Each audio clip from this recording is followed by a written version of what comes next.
Бәхет көтһә берәү яшь заманда, бәхетте эҙләһен мәктәп янында. Башҡортостандың халыҡ шағиры Мәжит Ғафури. Сәйетбаба урта мәктәбен бер быуат эсендә тамамлаған 4000-дән ашыу уҡыусы үҙ бәхетен тапты микән?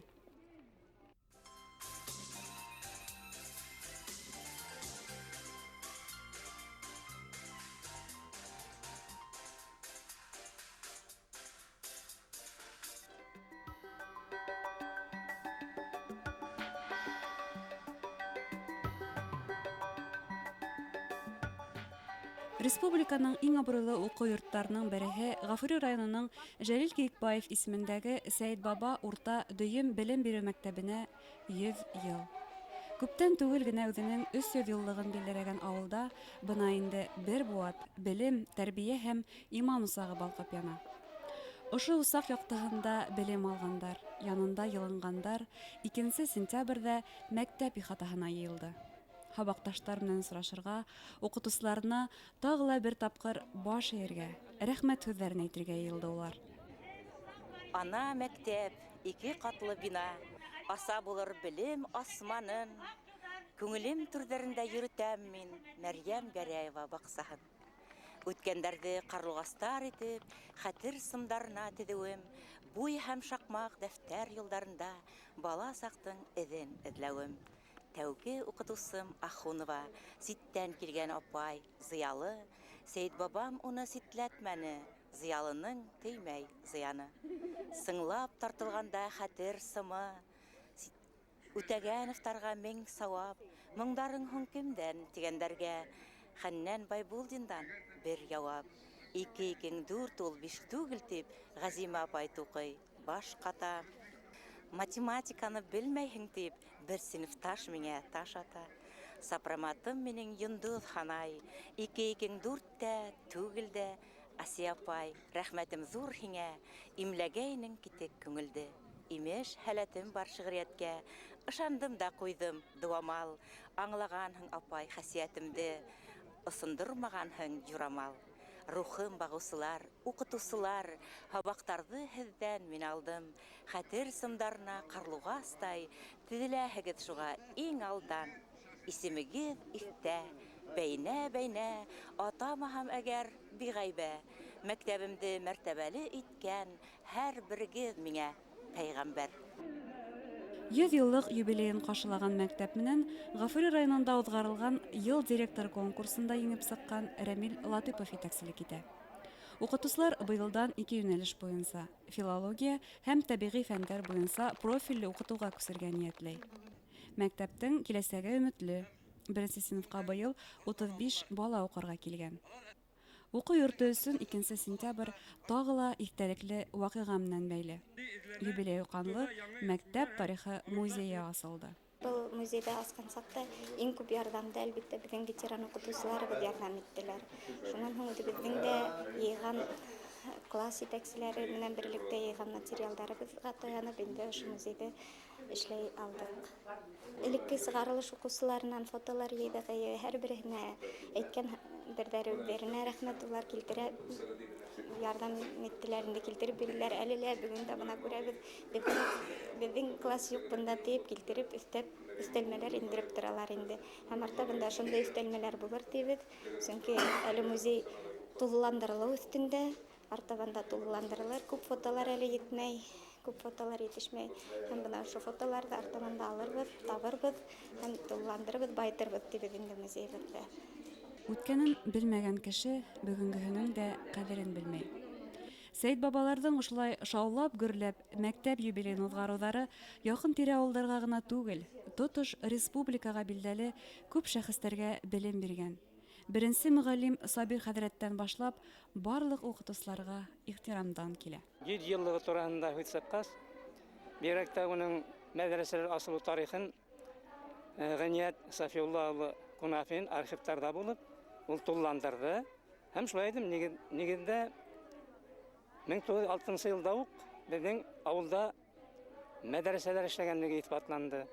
Шунан ҡалған яғы билдәле бит инде.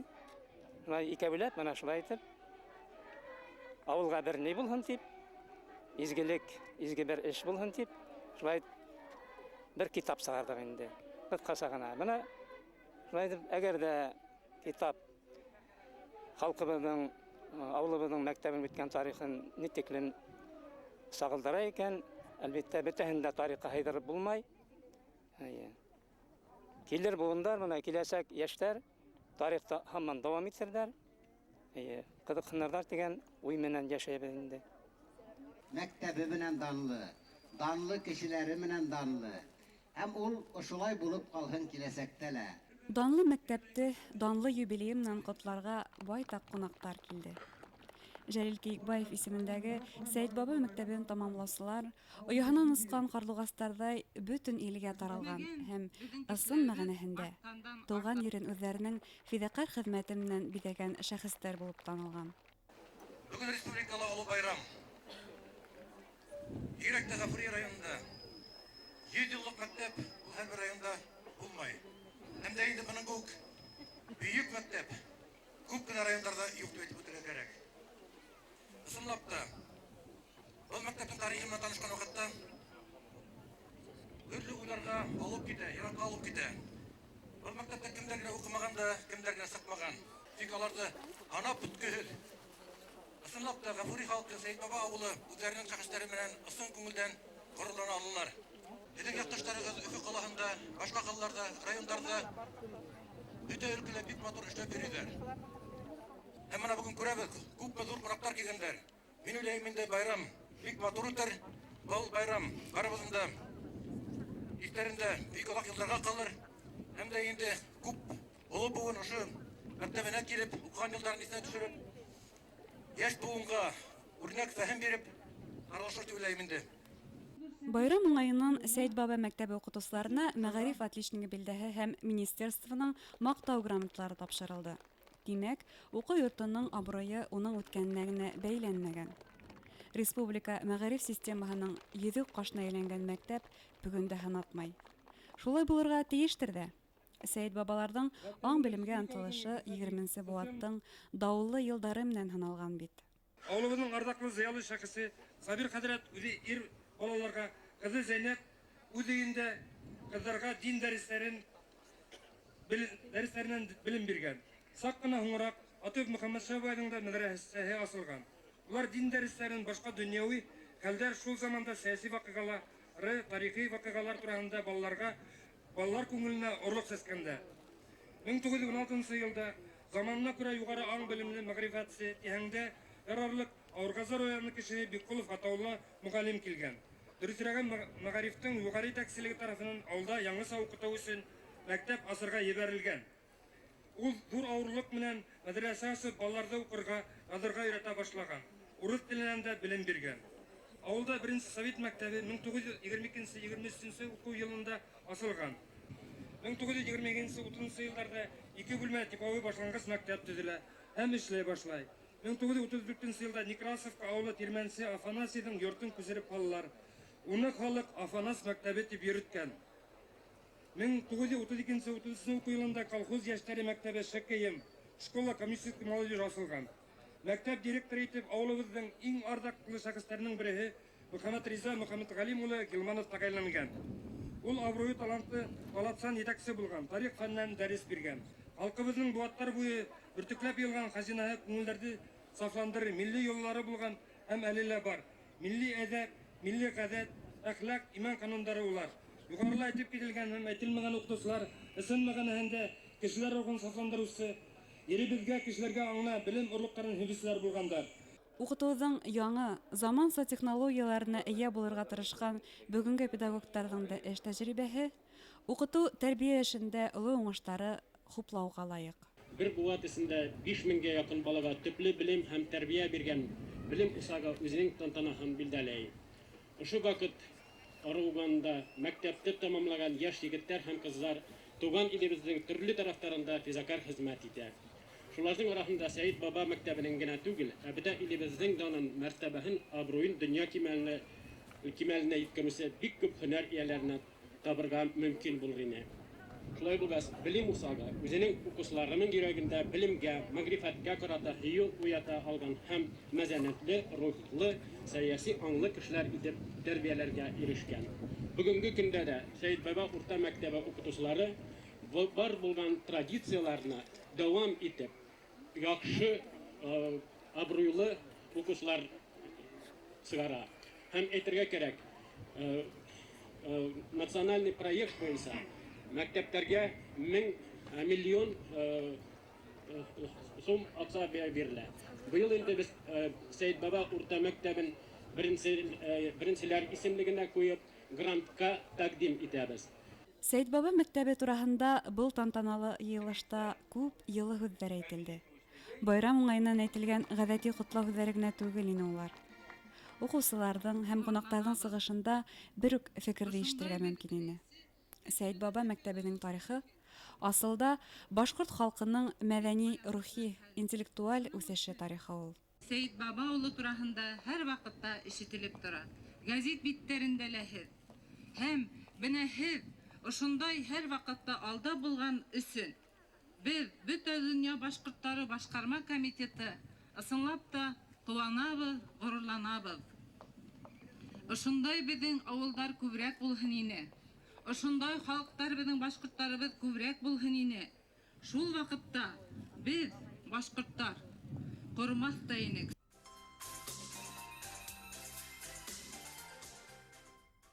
Бер быуат эсендә 4000-дән ашыу баланы үҙ ҡосағына алып төплө белем һәм тәрбиә биргән Сәйд Баба мәктәбе күптәр өсөн икенсе тыуған йорт. Мәктәп ихатаһында 2 сентябрҙә сәстәренә суал төшкән. Хәҙер инде үҙҙәре мәктәп йәшен ҡыуып етеп килгән уҡыусылар бар ине. Республиканың төрлө төбәктәренән байрам тантанаһына йыйылған элекке уҡыусылар был көндө үҙҙәренең бала саҡ эҙҙәренән үтте. Йәшлек дуҫтары менән осрашты. Бөгөн мин мәктәптең ҙур байрамына килдем. Беҙҙең уҡыу бөтөүгә 50 йыл, мәктәбебеҙгә 100 йыл. Рәхмәт ошто ойоштороусыларға, рәхмәт ошто директорға, рәхмәт ауыл советына. Мин килдем мында тулҡынланып, дуҫтарымды, классташтарымды, туғандарымды күрер өсөн. Мин үҙем дә ошо мәктәпте тамамланым, һәм ошо мәктәптә 45 йыл үҙемдең ғүмеремде уҙғарҙым, балаларға тәрбиә бирҙем. Шуныһы ҡыҙыҡ, мин һуғыш бөткән йыл 1945 йыл, әле 3 ай ғына, көнсығышта әле һуғыштар һаман тамамлаған бара. Беҙ 37 уҡыусы ошо мәктәпкә килдек. Ул ваҡытта әлеге менә культура йорты ултыра, шуның урында бер китәккә оҡшаған, тау китәгенә оҡшаған гына бер бәләкәй генә аласыҡ ҡымаҡ мәктәптәр ине, шунда уҡыныҡ. Һәм ниһайәт, уны беҙ 55 йыл, 56 йыл, 15 выпуск булып беҙ тамамланыҡ. Менә шуныһы ҡыҙыҡ. Ошо тамамланған йылда бейек еңеүҙең 10 йыллығын урра ҡысҡырып беҙ урам буйлап демонстрацияла йөрөп, һәм шул ваҡытта ошо демонстрациянан һуң беҙгә өлгөргәнлек аттестатын бирҙеләр. Партияның ҡатынлыҡ инде ул. Унан һуң тағыла шунданлыҡлы ни өсөн тигәндә беҙ беренсе тапҡыр ошо мәктәптә, үҙебеҙҙең мәктәбебеҙ, урта мәктәп исемен яуласы кешеләрҙең береһелер тип уйлайбыҙ, сөнки беренсе тапҡыр ошо мәктәптә беҙ экзамен бирҙек. Хөрмәтле дуҫтар, бөгөн оло байрамда әйтәһе һүҙҙәр бик күп. Бына беҙ ошо мәктәпте бөтөрөп, уҡып сығып китеүебеҙгә 53 йыл ваҡыт үтте. 50-нсе йылда сығып киттек.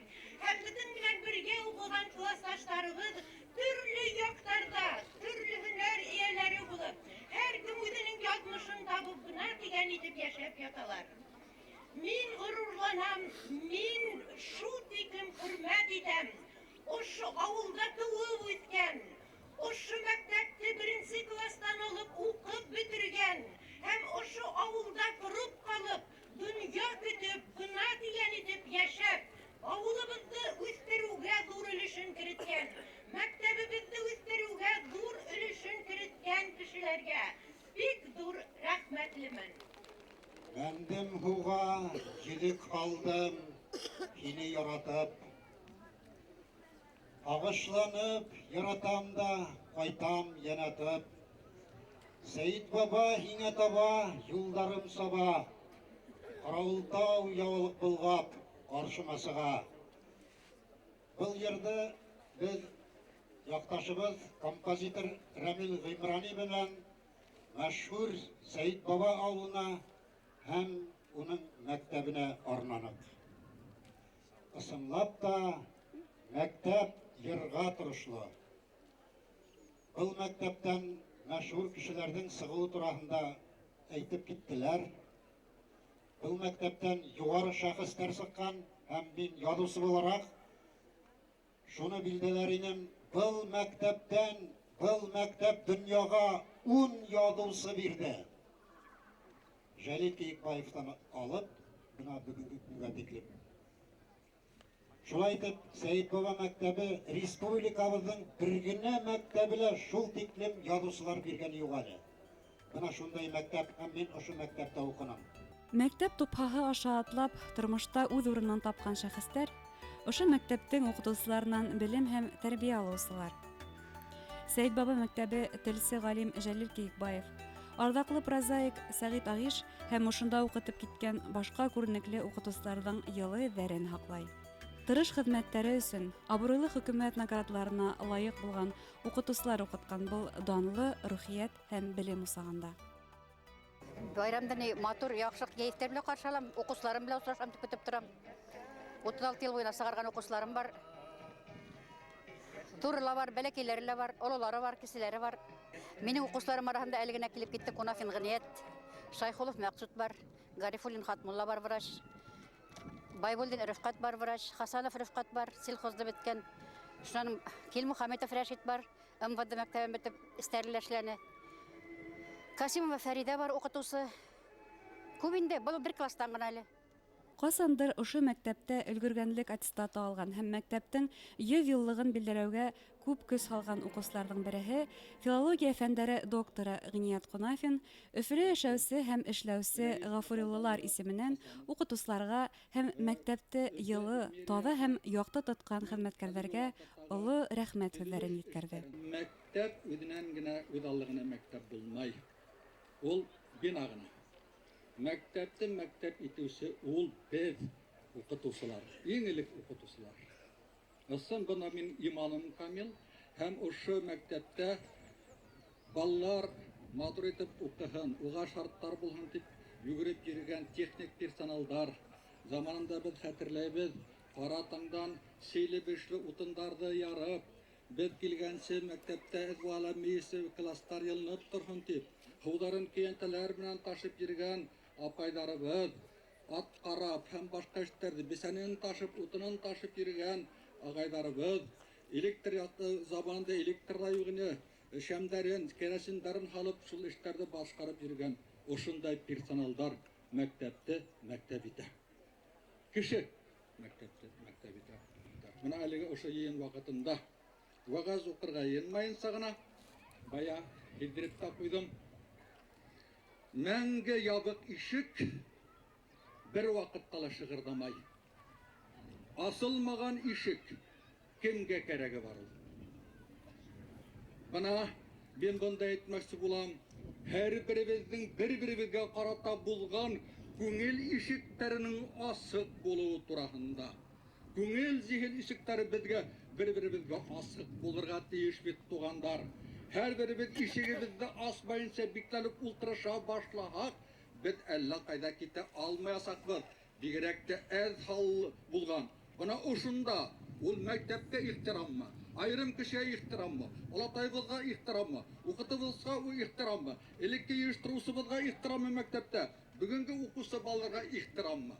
Асыҡ ишектәр булырға тейеш, туғандар, күңелдәребеҙ менән. Күңел пәрәләребеҙ бер-беребеҙгә ҡарата. Күңелебеҙҙә булған тойғыларҙы беҙ бер-берегә еткерергә тейешбеҙ ҙәһә. Ҡабатлап әйтәм, мәңге ябыҡ ишек шығырҙамай. Шығырҙамаған ишек берәүгә лә кәрәкмәй.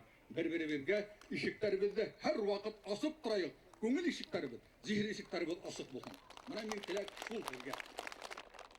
Республика тормошының бер генә яғы ла Сәйит баба мәктәбенә ҡағылмай ҡалмай. Һәр һөнәри өлкәлә ошо абруйлы мәктәптән сыҡҡан уҡыусылар эшләй. Башкортостан телевидениеһы Сәйд Баба мәктәбе менән тыгыз бәйләнештә. Бұл аң білім, тәрбие, мәдәният усағы біздің компания үсінде ижади күстер сығанағы ұстаздар мәктәп болып тұра. Біріншіден, біздің компанияла эшләүсе, хезмәткәрдің һәр икенсеһе ижад менән шөгыльләнүсе. Икенчедән, біздің тек радиокомпаниялар эшләп, хаклы ялга сыккан, әлеге көндә эшләп йөргән һәм компанияның горурлыгы булган күп һәләттәр һәйбәт мәктәптә канатланган. Һәм өченчедән, ул фикеремә мин бүгенге сыгыштарны тыңлагандан һуң килдем. Ошо байрамга килгән таныш йөзләрне күргәндән һуң килдем. Безнең радио, телевидение тапшырулары геройларының кемендә өстән бире, мөгаен дә өстән бире Гафури йөре белән, Сәйд Баба белән бәйледер. Гафури районының Имәндәш авылы мәктәбендә белем алган журналист Гүзәл Борханова мин Сәйд Баба мәктәбе укучыларына бераз көнләшү менән карай торгайным дине. Ысынлап та, республика мәгарифе тарихында абруйлы урын алган мәктәптә уку үзе бер мәртәбә. Укытучы булам. Сөнки минең атайым һәм өләсәем укытучы булгандар. Ниңә мәктәптә уку охшаймы? Охшай, бик охшай. Ә нинди дәресләргә яратаһың? Мин русский языкта әсә телен яратам. И рәсемде. Синең әйтер инем, был мәктәпте тамамлаган студентка буларак та, инде укучы буларак та, мин мәктәбемнән гомумән яшьтәр исеме шуны әйтерем, мәктәпне икез горурланабыз. Безнең был мәктәптән аласак фәһимле шундай мәктәп ул, унан тик фәһим генә алга килеп тора. Шулай ук менә безнең мәктәпте тамамлап сыккан ардаклы шәхесләребез, уларны кемдер дигән алмай, Җәлил Кикбаев, Гыният Сафиулла, уларның һәр беренә үлгү алга килеп тора. Һәм уларның һәр бере менә безгә нимәлер әйтергә теләгән дә инде. Шуга мин мәктәбемә икез горурланам. Артабанда ошо мәктәп коллективына, укытучыларга, дирекцияга олы рәхмәтемне yetkерәм килә. Һәм артабанда уларның авыр эшләрендә һаулык, бәхет, корыс һәм иҗади уңышлар теләгәм килә инде. Яшь буын вәкиле буларак йөзләренә кызыллык килтермәскә һәм һәр сак алгы сафта булырбыз дип вәгъдә итәм. Йырга бейүгә дәртле Сәйд Баба халкы мәктәп байрамын артабан авылның 300 еллыгына асылган мәдәният һараенда дәвам итте.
Йөз ел мәңгелек вакыт аралыгында бер тамсы гына.